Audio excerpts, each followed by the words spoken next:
We're going to be performing the Obrien test to look at both the integrity of the AC acromioclavicular joint and the labrum of the shoulder.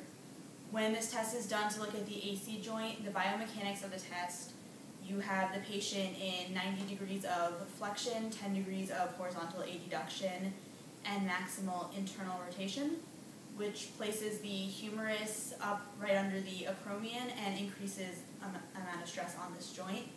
A downward force is then applied and often produces pain or the same symptoms that the patient was initially complaining of. If the test is positive, you can then have the patient go into full supination and the pain should be relieved. The test also places the deltoid in an ideal alignment to increase the stress on the AC joint. Also, for the labrum's pathology is concerned, this test position will kind of take the biceps tendon and displace it medially and inferiorly, which will create the shearing force between the biceps tendon and the labral complex, which, if we get a positive result, could indicate a pathology of the labrum as well.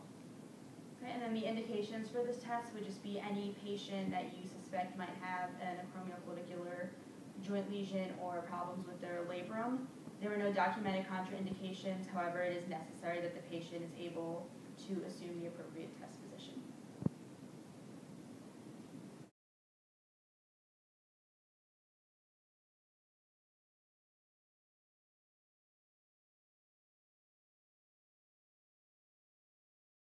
Okay, we're now going to be performing a test called the Obrien test.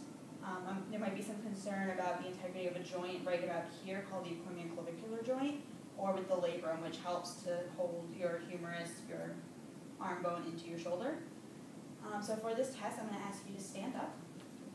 And when I ask you, you're going to be assuming a specific position, and I'm going to be applying a force downward. I'm going to push down on your arm, and I want you to resist my trying to move you. And then this might produce some of the pain or symptoms you came in with earlier. At this point, I'm going to ask you if it's more of a pain kind of at the top of your shoulder or if it feels like a deep pain, which would indicate a difference as to where the lesion might be. Sounds good. Okay, so I'm going to move you into a specific position. So we have 90 degrees of flexion, 10 degrees of horizontal adduction, and you want them to turn their thumb all the way down. I'm going to ask you to don't let me move you. Okay, good. Any pain with that? No. And then if there was pain with that, I would want to ask him to specify where the pain was, either on the top or deep to the shoulder. And I would then repeat the test with his arm fully turned up this way. So I'm going to have you hold your arm there. And again, don't let me move you. Any pain with that? No.